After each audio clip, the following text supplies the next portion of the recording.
सर्वध्यायाणम् ॐ नमो लोये सर्वशाहुनम् ॐ नमो लोये सर्वशाहुनम्। आपने आपको आप में वर लिया, चेतना को स्वयं ही प्रखर कर लिया। वीतरागी प्रभु हे महावीर जिन, आदिनाथ प्रभु तुम हो तारण तरण। आपके द्वै चरण में विनम्र नमन, आपके द्वै चरण में विनम्र नमन। यस्य स्वयं स्वभावाप्तिरभावे कृष्ण कर्मणा, तस्मै संज्ञानरूपाय नमोस्तु परमात्मने। जय बोले अनंतानंद सिद्ध परमेश्वर भगवान की। प्रथम तीर्थंकर श्री सोमनाथ भगवान की। धर्म तीर्थ शासनक अंतिम तीर्थंकर भगवान वागदेव स्वामी की। आचार्य भगवंत गुरु श्री पूज्यपाद स्वामी की। आचार्य भगवंत गुरु श्री विराट सागर जी गुरुदेव की। मम दीक्षा गुरु आचार्य भगवंत गुरु श्री विनम्र सागर जी गुरुदेव की। मथुरा सिद्ध क्षेत्र की।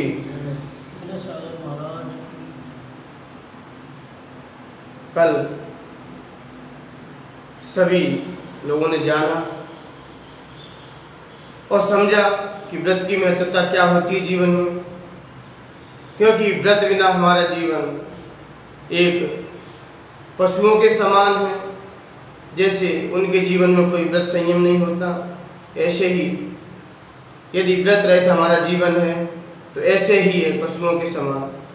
कल आचार्य भगवंत ने व्रत की महत्वता को बताते हुए कहा कि व्रती बनकर देव पद पाना श्रेष्ठ है और अव्रती रहकर नरक में जाना अच्छा नहीं है।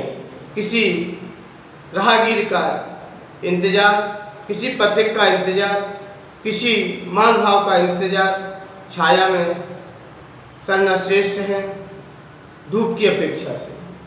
कल पूज्यपाद स्वामी ने अपनी बात रखी और आज आचार्य भगवंत ये व्रतों का आचरण करना सार्थक है या निरर्थक है, आज इसके बारे में आचार्य भगवंत अपन को अवगत कराएंगे। इससे पहले अपन गाथा को पढ़ते हैं। इसकी जो मूल गाथा है आइए उसे पढ़ते, उसके बाद अपन जानेंगे। यत्र भावा शिवम दत्ते द्यौकीयत दूरवर्तनी, यो नयत्याशु गव्युतिं प्रसाद किं ससीदति। यत्र भावा शिवम दत्ते द्यौकीयत दूरवर्तनी, यो नयत्याशु गव्युतिं प्रसादे किम ससीदति। यहाँ पर पूज्यपाद स्वामी आज शिवपद भावों से स्वर्ग सहज ही है। जो भाव यत्र आत्मा, यत्र मिस जो भाव आत्मा का जो भाव शिवदत्ते मोक्ष प्रदान कराता है। देव स्वर्गों की प्राप्ति किए दूरवर्तनी, कितनी दूर हो सकती है। जो भाव हमें मोक्ष को दे सकता है, वहाँ स्वर्ग की प्राप्ति कितनी दूर रह जाती है। जिन भावों से व्यक्ति मोक्ष सुख को भी प्राप्त कर लेता है, उन भावों से यदि स्वर्ग में चला जाए तो कोई बड़ी बात नहीं है, कोई आश्चर्य नहीं है। और यहाँ पर फिर दूसरी पंक्ति में कह रहे हैं, यो नयत्यासु गव्युतिम, जो मनुष्य दो कोष तक असु नयति, 2 कोष तक जो शीघ्र भार को ले जाता है, सा वह प्रोसाद्र आधा कोष ले जाने में किम सिदति, क्या दुखी हो सकता है। जो व्यक्ति 2 कोष तक अच्छा सामान भार तक अच्छे उस भार को 2 कोस तक अच्छे से ले जाता है। 2 कोस का मतलब क्या है? 6 किलोमीटर तक वो ले जाता है। तो क्या आधा कोस तक, 1.5 किलोमीटर तक वो चीज नहीं ले जा सकता? जो व्यक्ति 6 किलोमीटर अच्छे से सहज से कोई वस्तु को ले जाता है, क्या आधा किलोमीटर वो चीज नहीं ले जा सकता? उसके लिए क्या कठिनाई होगी? वो आराम से ले जा सकता है। तो यहाँ पर कह रहे हैं वो आधा कोस ले जाने वाला व्यक्ति दुखी नहीं होगा, वो सहजता से उसको ले जा सकता है। तो आचार्य भगवंत का कहना है कि जो व्रत संयम से हमने जो भाव किए हैं उससे हम उस आत्म सुख को ही प्राप्त कर सकते हैं। तो स्वर्ग में जाना क्या बड़ी बात है? वहां से तो वैसे ही पहुंच जाते। स्वर्ग में हम भावना नहीं करते कि हम स्वर्ग में चले जाएं।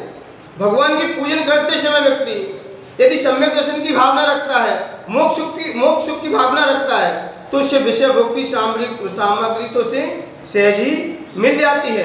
क्योंकि आचार्य भगवंत शमत्वत स्वामी ने भी रत्नकंठ सावकाचार्य में कहा है, जब सम्यक की महत्ता को दर्शाते हुए उन्होंने कहा कि ये संसारी प्राणी अनंत सुखों को चाहते हुए भी सम्यक दर्शन के द्वारा सांसारिक सुख भी मिल जाते हैं, उससे शीघ्र ही मिल जाते हुए उन सुखों के चाहने के लिए वह भावना नहीं करता। क्योंकि जो व्यक्ति जिसको शाश्वत सुख चाहिए उसे ये सामग्री मिल जाए कोई बड़ी बात नहीं है। जैसे किसान कोई खेती करता है, किसान खेती करता है तो खेती का लक्ष्य क्या होता है? उससे फल की प्राप्ति हो, उससे अनाज की प्राप्ति हो। जैसे किसी किसान ने गेहूं लगाए तो उसे भूसा तो वैसे ही प्राप्त हो जाएगा, उसे भूसा के लिए खेती नहीं करता। इसलिए कोई व्रती बनता है तो देवपद पाने के लिए व्रती नहीं बनता, क्योंकि देवपद तो एक बीच का पड़ाव है। ये क्या है? बीच का पड़ाव। जैसे किसी व्यक्ति को आज मथुरा से दिल्ली जाना हो तो बीच में कई स्टेशन मिलेंगे, तो स्टेशन उसके वो पड़ाव नहीं है, स्टेशन उसका लक्ष्य क्या है? अंतिम दिल्ली जाना। ऐसे ही ये हम व्रत संयम लेकर स्वर्ग में जाना हमारा लक्ष्य नहीं है, लेकिन अभी मोक्ष है नहीं, तो इन स्वर्गों में जाना ही मेरा सार्थक है। क्योंकि अब हम ऐसे भाव करने से हम मोक्ष तक जा सकते हैं, तो स्वर्ग में चले जाएं तो कोई आश्चर्य की बात नहीं है। लेकिन हम स्वर्ग में जाने के लिए ना कोई व्रत लेते हैं, ना संयम अंगीकार करते हैं। सिर्फ अपनी उस लक्ष्य तक प्राप्त करने के लिए हम इन व्रत संयम को अंगीकार करते हैं। यदि हमने व्रत संयम लेकर अपना जीवन यापन किया तो आपने यदि अंतरंग परिणामों से, रत्नत्रय को आपने अंतरंग परिणामों से यदि भाव से यदि स्वीकार किया तो आपको सुख की प्राप्ति हो सकती है। और द्रव्य से किया तो द्रव्य का फल तो द्रव्य हुआ करता है। एक इसमें मुझे घटना याद आ रही है, जब जिंदत सेठ थे तो जिंदत सेठ जब व्यापार करने के लिए जब जा रहे थे तो रास्ते में जाते जाते उन्हें अष्टांग का बीच में आ गई। तो अष्टांग का बीच में आने के कारण जिंदत सेठ का नियम था कि मैं अष्टांग का पर्व में बिना भगवान की भक्ति पूजन किए बिना मैं भोजन ग्रहण नहीं करूंगा। तो जब ऐसा सुना तो जिंदत सेठ जब बैठे हुए थे उन्होंने मुनियों की बड़ी प्रशंसा की, और वो तो बड़े मुनि के प्रिय भक्त थे। तो एक व्यक्ति आया, उसने कहा कि आप किसको स्मरण कर रहे हो, आप किसको चाह रहे हो? बोले कहीं नहीं, मुझे एक जिनालय मिल जाए, मैं वहीं पर पूजन कर लूँ, या कोई मुनि का दर्शन हो जाए तो मैं अपनी पूजन भक्ति कर लूँ। तो बोले क्या होते हैं मुनि? मुनि तो ऐसे ही होते हैं, आज के लोगों की परंपरा है। व्रत संयम लेने से क्या होता है? मुनि तो देखे कैसे होते हैं, लोग यानी क्या टीका टिप्पणी कर देते हैं। ये व्यक्ति उसी ने भी कर दी थी, जिंदत के सेठ के सामने उसने भी एक टीका टिप्पणी कर दी। उसने कहा क्या होते हैं मुनि? कपड़े उतार दिए और नंगे हो गए, इससे होता ही क्या है? तब जिंदत सेठ ने कहा तो आप ही बन के दिखा दो, मुझे आप ही बन के दिखा दो। आप यदि मुनि बन गए, एक दिन भी, यदि 8 दिन के लिए भी आप मेरे सामने मुनि बन जाओ तो मैं आपको 1 लाख रुपए इनाम दूंगा। क्या दूंगा? 1 लाख रुपए दूंगा। तो उस व्यक्ति को तो लोभ आ चुका, उसने क्या, जंगल में कौन देख रहा है मुझे, जंगल में कौन देख रहा है? और 8 दिन की तो बात है, 8 दिन बाद फिर अपने कपड़े फिर पहन लेंगे, फिर अपना जीवन यापन करेंगे, लेकिन 1 लाख रुपए तो मिल जाएंगे, क्योंकि 1 लाख रुपए उसके जीवन में बहुत बड़े थे, क्योंकि वो तो 100-200 रुपए डेली कमाता था। तो जब ऐसा विचार किया तो उसने कहा ठीक है, अब क्या करना पड़ेगा? बोले कुछ नहीं करना पड़ेगा, आपको रोज आपको भोजन मिलेगा, रोज आपको आहार मिलेगा, और बस नग्न रहना है आपको और केश रोज करना है, बाकी कुछ नहीं करना। जो मुनि की चर्या उसका हम बताते रहेंगे, आप उसका पालन करते रहना। तो उसने जिंदत सेठ के सामने उसने वचन दे दिए, उस बालक ने, उस व्यक्ति ने वचन दे दिए। तो जैसे ही वचन दिए तो वह व्यक्ति मुनि बनकर तैयार हो गया। तो जिंदत सेठ ने कहा कि सबसे पहले क्या करने पड़ते हैं? केश रोज करने पड़ते हैं। बोले केश रोज? कि हाँ, कि केश रोज क्या होते हैं? बोले इन बालों को हाथ से उखाड़ना पड़ता है। तो ठीक है। तो जैसे उसके बाल उखड़े, जैसे दाढ़ी में उसके बाल उखड़े, तो उसे बड़ी वेदना हुई, बड़ी उसे शारीरिक पीड़ा हुई, क्योंकि उसने आत्मचिंतन तो किया नहीं, आत्म अनुभव तो उसके पास था ही नहीं, लेकिन सिर्फ बस उसे क्या दिखाई दे रहा था? पैसे दिखाई दे रहे थे। तो उसके कारण जैसे ही वह व्यक्ति बना तो केसलोच हुए, तो सारा केसलोच हुए, उसके चेहरा भी सूज गया। तो चेहरा सूजने के कारण अब वो कहने लगा अब भोजन कब मिलेगा मुझे? तब जिंदत सेठ ने कहा जिस दिन मुराज का केसलोच होता है उस दिन क्या होता है? उपवास होता है। बोले उपवास कैसा होता है? बोले चारों प्रकार के आहार जल का त्याग होता है उस दिन, अब दूसरे दिन आपको भोजन मिलेगा। बोले ये होती है जैन धर्म की महिमा। बोले ये होता है मुनि पद। बोले आपका ऐसे ही समझते थे क्या मुनि पद? आपका मुनि पद ऐसे ही समझते थे क्या? तब उन्होंने कहा, तब उस बालक ने कहा ठीक है। तो रात भर वह अंगड़ाई लेता रहा, लेकिन जिंदत सेठ उसकी सेवा करते रहे, उसके पेट पर पट्टियां रखते रहे, उसका सर सहलाते रहे। जिंदत सेठ अपनी उसकी भक्ति करते रहे जैसे मुराज के सामने करते हैं। जिंदत सेठ को दिखा रहे थे कि आर्टिफिशियल मुनि है, जिंदत सेठ को दिख रहा था कि आर्टिफिशियल मुनि, तो भी जिंदत सेठ उसकी भक्ति जो भावलिंगी मुराज की जो सेवा करते हैं उसी प्रकार से जिंदत सेठ भी उनकी सेवा कर रहा था। तो जब दिन हुआ तो उसने चौका लगाया, और चौका लगाते ही उसने बहुत सारे पकवान बनाए, और इतने पकवान बना लिए कि रात भर उस व्यक्ति ने सोचा कि सुबह होने दो, मैं सिर्फ पकवान ही पकवान खाऊंगा। तो जैसे ही आहार लेने गए, तो जैसे ही दूसरा दिन आया, आहार लिया, आहार लेते ही उन्होंने बड़े गरिष्ठ भोजन किया, मालपुआ, खीर आदि ऐसा भोजन किया। पानी आए तो उसे तो हटा ही दें, पानी तो पिए ही नहीं। तो जिंदत सेठ ने कहा ठीक है, आपकी जैसी आहार की पीड़ा है आप समझो। तो जिंदत सेठ आहार देता गया, लास्ट में 2 अंजलि पानी लिया। अब रात भर क्या गला चटके, क्योंकि भोजन कैसा था? गरिष्ठ था। तो दूसरे दिन उन्होंने विचार किया कि यार कल से गरिष्ठ भोजन नहीं करूंगा, सिर्फ पानी ही पीऊंगा। तो फिर दूसरे दिन जब आहार करने के लिए गए तो पानी पिया। तो जैसे ही पानी पिया तो फिर पानी का असर तो 2 घंटे के बाद तो वैसे ही कम पड़ जाता है। तो जैसे ही पानी पिया तो दूसरा दिन निकला। अब उन्होंने पूछा कि मेरी समझ में नहीं आ रही कि आहार मैं कैसे करूं, कि कल तो मुझे पहले दिन तो मैंने उपवास किया, दूसरे दिन ऐसा भोजन किया और तीसरे दिन ऐसा पानी पिया, मुझे बहुत वेदना हो रही। तब जिंदत सेठ ने कहा कि जैसे आपने देखा होगा कारीगर लोग काम करते हैं तो मसाला भी लेते हैं और रेत भी लेते, साथ में पानी भी डालते हैं, बराबर रखते हैं कि पानी की मात्रा कितनी होना चाहिए और सीमेंट कितनी होना चाहिए और रेता कितनी होना चाहिए। जब आपको तीनों की कॉम्बिनेशन आप अच्छे से बैठा लोगे तो दीवार भी पक्की बन जाएगी। और आप सीमेंट भरते गए, पानी नहीं दिया तो गिर जाएगी और पानी दिया तो गिर जाएगी। तीनों चीजें अपन को अच्छे से रखनी है। तो जिंदत सेठ ने जब ऐसा समझाया तब जिंदत सेठ ने कहा कि पहले पानी पियो, फिर उसके बाद आहार, फिर जूस, फिर आहार, फिर जूस, बीच में आप लिक्विड भी लेते रहोगे और ऐसे भोजन करते रहोगे तो आपका जीवन अच्छे से चल जाएगा।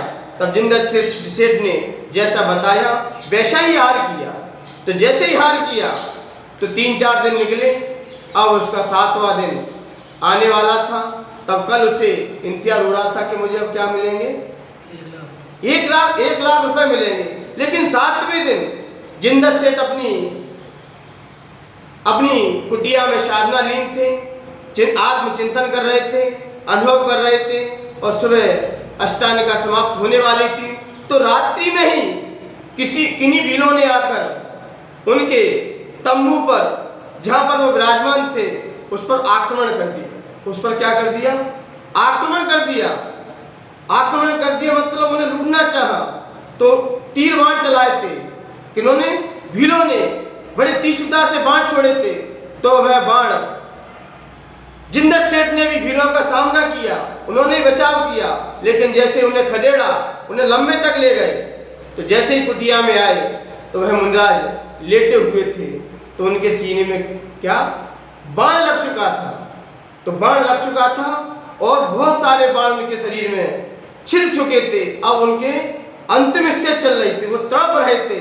तब उन्होंने कहा कि रात्रि है, अब रात्रि में ना तो हम भोजन दे सकते, ना कुछ दे सकते, अब आपकी अंतिम स्टेज है। तब जिंदर सेठ ने उनसे कहा कि आप अब सिर्फ आप अपनी उस आत्मा का अनुभव करो, आप 12 भावनाओं का चिंतन करो, 16 कारणाओं का णमोकार मंत्र की भावना भाव। उन्हें णमोकार मंत्र सुनाया, क्योंकि अब क्या है?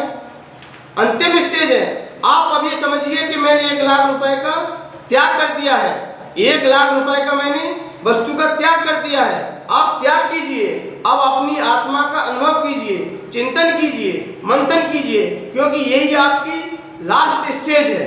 क्योंकि अब आपके अंतिम समय आने वाला है, क्योंकि प्राण में बाण लग चुका है। तब उसने आत्मचिंतन किया, आत्म अनुभव करके उसके प्राण पखेरु उड़ गए। उड़ने के कारण उसका देहांत हो गया और जाके क्या बना? देव बना। क्या बना? देव पद को प्राप्त हुआ। और जैसे ही स्वर्गों में देव बना, उसने अनुभव किया, उसने अपने अवधिक ज्ञान से जाना कि मैं पहले कौन था, मैं क्या था। जब ऐसा चिंतन किया, ऐसा मंथन किया, तो जैसे उसे अवधिक ज्ञान से अवगत हुआ, तो आके सीधा जिंदर सेठ के चरणों में आकर उसने मस्तक झुकाया और हाथ जोड़े कि धन्य है आपकी महिमा। मैं 8 दिन के बस व्रत पालन करने से मुझे आपने वह सुख दिला दिया। अब उस व्यक्ति ने, उस इंद्र ने जिंदर सेठ की बहुत प्रशंसा की और बहुत उनका अभिवादन किया, उनकी महिमा को गाकर। फिर वह देव में जाके प्रकट संबोधन किया जिंदर सेठ ने कि आपने अब भौतिक सुख के कारण आपने पद लिया है, अब क्या भौतिक चीजों में मत उलझना। ऊपर जाकर उसे संबोधन दिया, तो वह भी प्रभु भक्ति में इतना तल्लीन होता गया कि वह आगे चल के अपने लक्ष्य को प्राप्त हो गया। मान्यवर, ये तो रत्नात्रय मात्र द्रव्य से लिए, किसी ने रत्नात्रय मात्र द्रव्य से धारण किए। और जो कोई व्यक्ति रत्नात्रय की आराधना करके मुख्य लक्ष्य को भी यदि प्राप्त करता है, मुख्य लक्ष्य को यदि इसके जीवन में भाव है, तो वह विषय भोग सामग्री से बचता रहे। यदि विषय भोग से हम बचते रहेंगे, ये विषय भोग आकांक्षाओं से हम जितना निवृत्त रहेंगे, तो हम अपने रत्नात्रय की साधना करते हुए भी हम अपने लक्ष्य को भी प्राप्त कर लेंगे। ये भौतिक संपदाएं तो बीच में मिलेंगी, ये भौतिक सामग्री आपको तो बीच में मिलेगी, क्योंकि जिनेंद्र भक्त होता है वह कैसा होता है? जिनेंद्र भक्त इन भौतिकता में नहीं उलझता। ये भौतिक सामग्री, क्योंकि ये सम्यक दर्शन के प्रभाव से भगवान की भक्ति करता है। कौन? जिनेंद्र भगवान का भक्त क्या करता है? भगवान की भक्ति करता है, आराधना करता है। सम्यक दर्शन प्राप्त करके वह चक्रवर्ती इंद्र आदि पद को भी प्राप्त करता है, लेकिन वह इनमें उलझता नहीं है। और जिनेंद्र भगवान का भक्त होता कैसा है? पहले ये तो जान लो कि आप जिनेंद्र भगवान के भक्त होगे नहीं।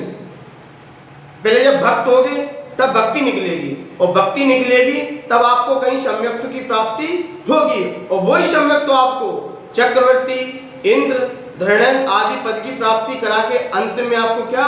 मोक्ष सुख की प्राप्ति कराएगा। पहले अपने आप को भक्त जानिए। जब एक राजा था, तो राजा के पास सेवक उनकी सेवा करता था। देखिए भक्ति कैसी होती है। तो राजा की सेवा करता था, तो राजा खुश हो गया, राजा खुश हो गया। और राजा खुश होते ही उसने अपना हार, अपना मुकुट उसके ऊपर, किसके ऊपर? उस सेवक के ऊपर खुशी में रख दिया। तो वो तो सेवक तो बड़ा खुश हुआ, क्योंकि किसी राजा के हाथ से कोई सेवक को चीज मिल जाए तो कितना खुश होता है। आप ही विचार कीजिए, कोई संत हैं, कोई महंत हैं, कोई अपने गुरु हैं, यदि कोई चीज आपके हाथ में दे दें तो आपको कितनी खुशी होती है, आपके चेहरा कितना प्रफुल्लित हो जाता है, आपका मन भी कितना प्रफुल्लित हो जाता है, आपका हृदय कमल कितना खिल जाता है, आपके चेहरे पे कितनी रौनक आ जाती है। तो ऐसे ही उसे जब मुकुट मिला, उसे सेहरा मिला, तो वो तो बड़ा खुश हुआ और खुश होकर उसने उसे संभाल के रखा, उसने उस मुकुट को बड़ा संभाल के रखा। तब राजा ने उस सेवक से कहा कि उस राजा के पास जाइए, उस राजा से निवेदन करके आइए कि आपको मेरी सभा में कुछ समय के लिए पधारना है। तो जैसे ही वह सेवक जैसे ही राजसभा में पहुंचा तो मुकुट तो लगाए हुए था, मुकुट तो लगाए हुए था, और जैसे ही उसने मुकुट को अपना उतारा और उसने कहाँ पर, एक जमीन पर रख दिया, और उसने फिर राजा को क्या किया, प्रणाम किया, क्योंकि सेवक का फर्ज है। क्या सेवक का फर्ज है, कोई भी राजा उसके सामने झुकना उसका कर्तव्य है। यदि भक्त होता है, जो जिनेंद्र भगवान कोई भी हो, उसके सामने उन्हें झुकना ही पड़ता है, चाहे देव हो, चाहे गुरु हो, चाहे कोई भी हो, उनके सामने उसे झुकना पड़ता है, कितना ही बड़ा भक्त हो। तो ऐसे ही राजा के सामने जैसे ही झुका तो राजा को अपमानित हुआ। राजा ने कहा, इसने तो मेरी क्या अपमान कर दिया, इसने सेहरा उतार कर मुझे नमस्कार किया है। अरे पूज्य पुरुषों के जब भी चरणों में आते हैं, उनकी वंदना करते हैं तो सर ढक के आते हैं, लेकिन इसने तो मेरी सर ढक के क्या, सर खोलकर मेरी अभिवादन किया, सर खोलकर मेरा इसने सम्मान किया। तो जैसे ही सम्मान किया, लेकिन इसने मेरा तो अपमान कर दिया। क्या, सर खोल के इसने मेरा तो अपमान कर दिया। उसने क्रोधित शब्द से कहा कि आपने मेरी सभा में अपमान किया है, आपको दंड मिलना चाहिए। तब उस सेवक ने कहा कि राजन, आपने अपनी बात तो कह दी, अब मेरी ही बात सुन लीजिए, मेरी भी बात सुन लीजिए, क्योंकि ये मुकुट, मैं मुकुट से वंदना नहीं कर सकता। बोले क्यों? क्योंकि ये मुकुट मेरा नहीं है। किसका है? मेरे राजा का है। यदि मैं इस मुकुट से आपको नमस्कार करता तो मैं नहीं, मेरा राजा झुकता, और मेरा राजा मेरे लिए क्या है, आराध्य है, मेरा परम श्रद्धेय है, और मैं अपने श्रद्धेय को किसी के सामने नहीं झुकने देता। ऐसे ही तब उस राजा को अवगत हुआ, वास्तव में राजभक्ति देखनी है, राजा के प्रति भक्ति देखनी है तो इस सेवक से सीखिए कि अपनी राजा का कितना बहुमान रखता है, अपने राजा का कितना सम्मान रखता है, कि राजा को झुकने नहीं दे रहा है। भले ही राजा है सामने, आप समकक्ष है, लेकिन वो झुकने नहीं दे रहा है। तब राजा ने अपने कुछ सैनिकों को शिक्षा दी। देखिए इसके अंदर राजभक्ति कैसी है कि इसके श्रद्धेय राजा ने इसको मुकुट दिया, लेकिन इसने मेरे सामने नहीं झुका। तब यहाँ से पता चलता है, मान्यवर ये तो घटना थी, अपन भी जिनेंद्र भगवान के भक्त हैं, ये जिनेंद्र भगवान की खोपड़ी है, इसमें प्रभु के गुण भरे हैं। प्रभु का चिंतन कीजिए, इस खोपड़ी को कहीं, ये शरीर किसके द्वारा मिला है, ये भक्ति के प्रभाव से मिला है। ये जिनेंद्र भगवान के पुत्र हैं, अपन किसके पुत्र हैं? प्रभु वीतरागी भगवान के पुत्र हैं। अब ये पुत्र किसके चरणों में जाके झुके, किन देवी देवताओं के चरणों में जाके झुके? लोग भौतिक की चकाचौंध में नेक विषय भोग की सामग्री के कारण व्यक्ति जाने अपना कहाँ सर पटक देते हैं, किन देवी देवताओं के चरणों में जाके झुक जाते हैं। अरे ये खोपड़ी जिनेंद्र भगवान की दी हुई है, ये शरीर प्रभु भक्ति से मिला है, ये भगवान की देन है। अपन किनके पुत्र हैं, किनके खानदान में जन्मे? भगवान महावीर स्वामी के। तो अपना सर भी वीतराग के चरणों में झुकना चाहिए, तब हम प्रभु के भक्त सच्चे कहलाएंगे। और ना जाने हमने अपना कहाँ सर पटक रखा तो हमने अपनी कीमत भी गिरा दी है।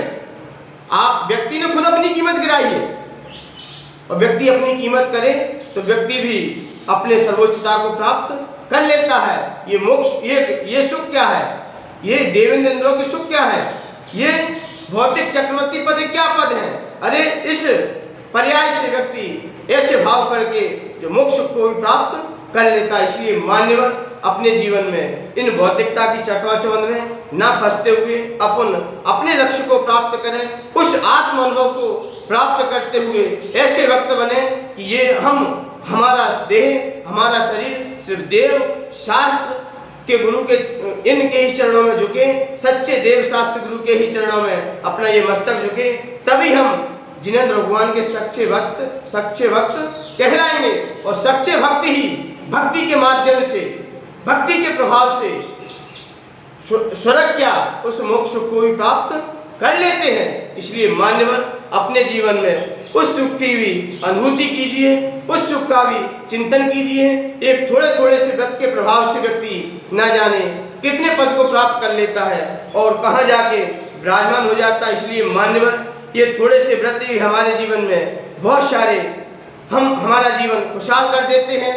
जब सच्चा भक्त आपकी भक्ति के प्रभाव से, महावीर अष्टक स्तोत्र में भी यदृचा भावेन स्तोत्र आता है, यदर्चा भावेन प्रमुदित मनादर दुरैहा क्षणादासी स्वर्गे गुणगण समृद्धा सुख निधि लभन्ते सद्भक्तः शिव सुख समाजम किमु तदा महावीर स्वामी नयन पथगामी भवतु नः।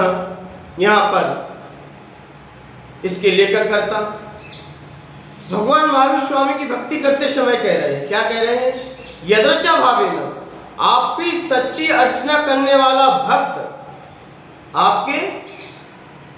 आपका भक्त क्या सच्ची भक्ति करने वाला भक्त यदि आत्म सुख को प्राप्त हो गया, आत्म सुख उसने प्राप्त कर लिया और प्रमुदित मन वाला मेढक, यदि जिन्हें आपका भक्त यदि मोक्ष सुख को प्राप्त हो गया और प्रमुदित मन वाला मेढक, प्रमुदित मन वाला मेढक यदि आपकी भक्ति के प्रभाव से स्वर्ग में चला जाए तो क्या आश्चर्य, क्या आश्चर्य। एक मेढक था तो वो जब पता चला उससे भगवान महावीर स्वामी का समोषण आया है, किसका समोषण आया है, तो वो मेढक फुदकता हुआ कहाँ गया? भगवान महावीर स्वामी के समोषण में पहुंचने वाला था तो उसने क्या लिया मुंह में? एक पागुड़ी ली और लेकर के वह कहाँ जाने लगा? समोषण में जाने लगा। क्यों जाने लगा?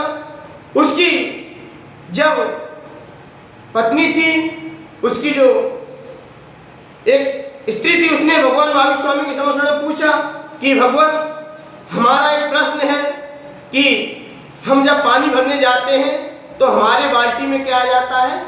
मेढक आ जाता है। क्या आ जाता है? मेढक आ जाता है। तो मेढक आ जाता है तो ये पता नहीं चलता ये मेढक कौन है। तब भगवान महावीर स्वामी के दिव्य देशना में खड़ा कि वह वही मेढक है जो अपनी साधना में तल्लीन थे और प्यास के कारण वह उनके प्राण पखेरु उड़ गए, उसके कारण ये आपके पति ही है। तब ऐसा विचार किया, ऐसा चिंतन किया और जब उस मेढक को संबोधन दिया कि यहाँ पर भगवान महावीर स्वामी का समोषण आया है तो आपको भगवान महावीर स्वामी के समोषण में पधारना, तो उससे अंदर से प्रमुदित मन हो, उसका क्या हुआ? प्रमुदित मन होता हुआ वह मेढक जब फुदकता हुआ जब भगवान महावीर स्वामी के समोषण में जा रहा था तो जाते ही जब उसकी भावना क्या थी? मुझे भगवान महावीर स्वामी के समोषण में जाना है। उसके भाव क्या थे कि मुझे भगवान महावीर स्वामी के चरणों में जाना है। तो जाते ही उधर राजा श्रेणिक का क्या आ रहा था? राजा श्रेणिक की सवारी आ रही थी। तो राजा श्रेणिक किस पे बैठा था? हाथी पर बैठा हुआ था। तो हाथी पे बैठा हुआ उस हाथी के नीचे कौन आ गया? मेढक आ गया। और वह मेढक तत्क्षणी क्षणादासी स्वर्गी, वह तत्क्षणी क्या स्वर्ग में जाके देव हुआ। तो देव हुआ तो राजा श्रेणिक से पहले वह भगवान महावीर स्वामी के समोषण में पहुंच गया। तब जैसे ही पहुंचा तब भगवान महावीर स्वामी की देशना में फिर किसी भव्य जीव ने प्रश्न किया कि ये कौन सा देव है जिसके मुक्तों में क्या किसका चिन्ह लगा है? मेढक का चिन्ह बना है।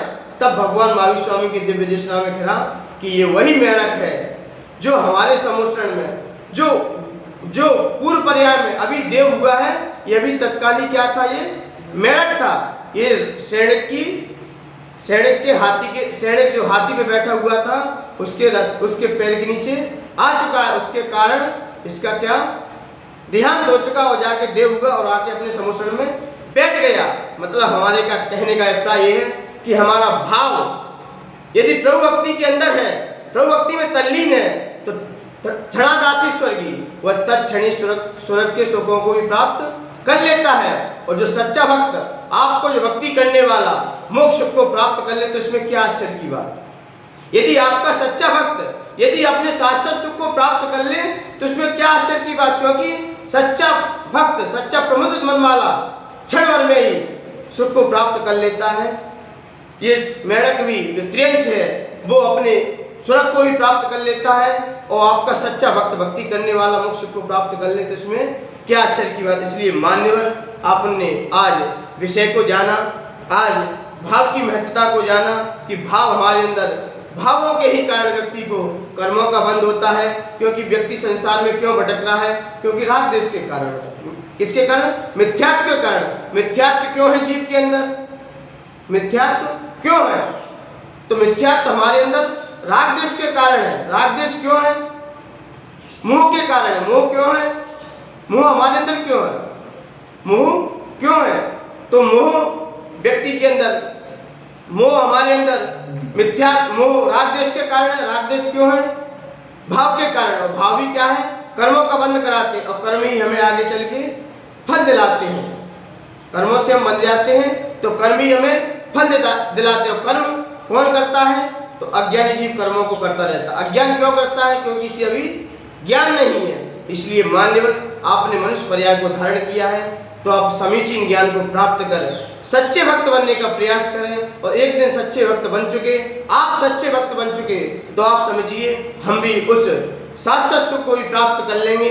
ये आपको भौतिक सामग्री आपको मिलती रहेंगी, आप कोई देव पद इंद्र पद मिलते रहेंगे। आप इन पदों को व्यवस्था समझिए, आप इनको व्यवस्था समझते रहोगे तो कहीं भी आपको बंद नहीं होता रहेगा। जैसे हमने अभी जैन कुल में जन्म लिया है, ये कि पड़ाव है, लेकिन हमारा यह स्थान ये हमारा लक्ष्य नहीं है। लक्ष्य तो हमारा क्या है? आत्म सुख को प्राप्त करना। इसलिए पड़ाव है। आप व्रत संयम लेकर उस स्वर्ग में जाके उस सुख को ही भोगिए, लेकिन सुख में इतने तल्लीन मत हो जाइए कि अपने स्वभाव को भी भूल जाओ। इसलिए मान्यवर आपने इस पर्याय को धारण किया है तो अपने भावों की विशुद्धि बनाते हुए अपने लक्ष्य को उस की तरफ रखना चाहिए, चाहे भले ही कितने भी हो जाए। बीच में कई पड़ाव मिलते हैं, हर व्यक्ति को जीवन में कई पड़ाव मिलते हैं, लेकिन हम पड़ाव में उलझना नहीं है। इन पड़ाव में हमें उलझना नहीं है। जैसे कोई व्यक्ति कुआं में गिर जाता है, किसमें? कुआं में पड़ चुका है, तो कुआं में गिर चुका है तो उसे तीन प्रकार की रस्सी दिखाई दे रही है, एक पतली रस्सी, एक मध्यम और एक मोटी रस्सी। तो मतलब पतली रस्सी का मतलब है कि हमें भी संसार में फंसे हैं, तो संसार में देव शास्त्र गुरु की शरण है। अब इनको मत छोड़ना, क्योंकि ये पतली रस्सी है, इनके माध्यम से भी हम उस बीच वाली रस्सी को पकड़ सकते हैं और बीच वाली रस्सी को पकड़ते हुए मोटी रस्सी को भी पकड़ सकते हैं और मोटी रस्सी के माध्यम से हम अपने लक्ष्य को भी प्राप्त कर सकते हैं। और कहीं आपने पतली रस्सी को छोड़ दिया तो आप संसार में डूब जाओगे। इसी प्रकार मान्यवर ये व्रत संयम नियम ये क्या है? ये रस्सी है, इनको आप पकड़े रहिए, ये आपको स्वउपयोग कराते रहेंगे और स्वउपयोग कराते कराते आपका लक्ष्य क्या होना चाहिए? उस मोटी रस्सी का, क्योंकि हम पतली रस्सी के माध्यम से हम नहीं चढ़ सकते और मोटी रस्सी के माध्यम से हम अपने कुआं को भी पार, उस कुआं से भी हम बाहर निकल सकते। इसलिए मान्यवर ये व्रत संयम हमें मिले हैं, इनको आप अपने जीवन में अंगीकार करते हुए अपने उस लक्ष्य को प्राप्त करें जो लक्ष्य अत्यंत प्रभु ने प्राप्त किया है। इसलिए मान्यवर यहाँ पर आचार्य भगवंत का यही कहना है, यत्र भाव, आत्मा का जो भाव मोक्ष प्रदान कराता है और स्वर्ग की प्राप्ति कितनी दूर हो सकती है। जो भाव जीव को मोक्ष दिला सकता है तो इसके लिए स्वर्ग की प्राप्ति कितनी दूर हो सकती है। तो आचार्य भगवंत कह रहे हैं, या कप्युति, जो मनुष्य 2 कोस तक भार ले जाता है, जो मनुष्य शीघ्रता से 2 कोस तक भार ले जाता है तो वह आधा किलोमीटर ले जाए, आधा कोस ले जाए, तो इसमें क्या बड़ी बात है? कोई बड़ी बात नहीं। इसलिए मान्यवर ये भाव हमें आत्म सुख तक ले जा सकते हैं और ये स्वर्ग तक रखते, तो इसमें कोई आश्चर्य की बात नहीं। इसलिए मान्यवर आज सब व्यवस्थाओं को समझते हुए आप अपने लक्ष्य को प्राप्त करें इन्हीं पवित्र भावनाओं के साथ। जय बोली आचार्य भगवंत गुरुवश्री विराट सागर जी गुरुदेव की, आचार्य भगवंत गुरुवश्री विनम्र सागर जी गुरुदेव की।